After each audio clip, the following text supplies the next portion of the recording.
서울 시내버스 노사는 임금 인상안 4.48%, 명절 수당 65만 원을 뼈대로 하는 임금 인상안에 합의했습니다. 이 시간 이후부터 총파업을 철회합니다. 지금 각 지부에 하달 명령을 해 주십시오. 서울시가 중재에 나서 12년 만에 파업은 가까스로 봉합이 됐지만 불씨는 여전합니다. 서울시가 시행 중인 버스 준공영제는 민간 버스 회사들이 이른바 돈이 안 되는 노선을 운영할 수 있도록 지자체가 적정 이윤을 재정을 투입해 보장해주는 제도입니다. 지난 20년 동안 서울시는 매년 버스 회사의 적자를 보전해주기 위해 수천억 원의 시 재정을 투입해오고 있습니다. 지난 2011년 2,200억 원이었던 재정 지원은 재작년과 작년에는 8천억 원대로 급증했습니다. 이번 임금 인상으로 서울시는 추가로 약 600억 원을 더 지원해야 합니다.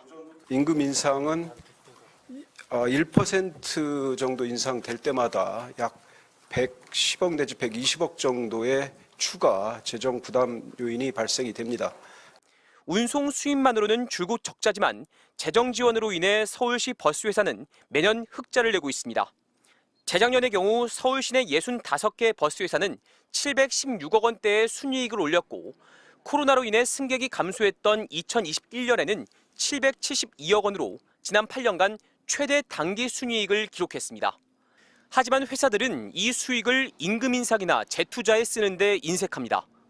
서울시 버스 회사들은 재작년에 506억 원을 주주들에게 배당하는가 하면 임원 급여를 서울시가 정한 것보다 24억 원 더 주기도 했습니다.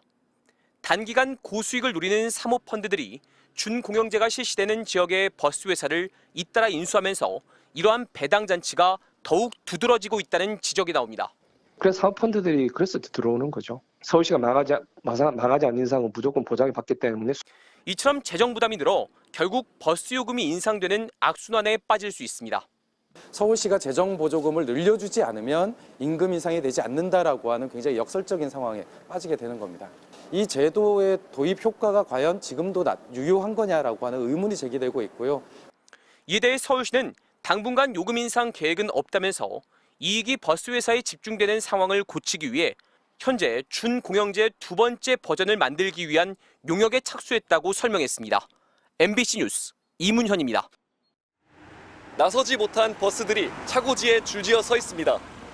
혹시 몰라 제때 출근한 기사들은 총파업 결정이 내려지면서 일손을 놓았습니다. 오늘 몇 시에 나오셨어요?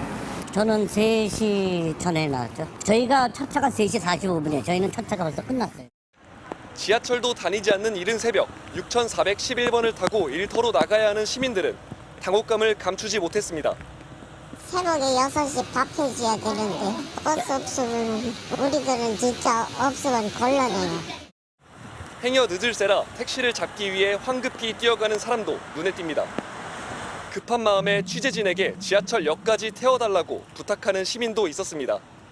버스를 하고 뭐 해도 다 예약되어 있고. 혹시 아까 몇 분 정도 기다리셨다 했죠? 30분 기다렸는데 지금 40분이네? 먼저 도착해서 컴퓨터 한잔하고 뭐 그런 시간적 여유를 두고 생활을 했었는데 오늘은 좀 많이 당황스럽네요. 감사합니다. 감사합니다. 가뜩이나 출근 시간대에 혼잡한 지하철역은 평소보다 더 몸살을 앓았습니다. 사람이 너무 많아서 왜 그러나 찾아봤더니 파업이더라고요. 그래서 1호선을 타고 이제 2호선으로 갈아타려고 왔는데 방금 또 사람이 많아서 놓쳐가지고. 등굣길 학생들도 곤란을 겪긴 마찬가지였습니다. 하필 모의고사일이 겹친 고등학생들은 혹시 늦진 않을까 발을 동동 굴러야 했습니다. 오늘은 지금 부모님 차 타고 급하게 왔습니다. 되게 당황해가지고 이거 지각하면 어떡하지 이런 생각도 했습니다. 모의고사라 가지고. 지금 시각 아침 8시 반입니다. 평소 같으면 출근하는 사람들로 붐벼야 할 여의도 버스 정류장이 이렇게 텅 비어 있습니다. 서울시가 무료 셔틀버스를 투입했지만 사전 홍보가 부족했던 탓인지 이용객은 많지 않았습니다. 어제 저녁에 갑자기 돌아왔어요. 오후 3시 노사 협상이 타결돼 버스는 11시간여 만에 운행을 재개했고 퇴근길 교통 대란도 피할 수 있었습니다. MBC 뉴스 조건입니다.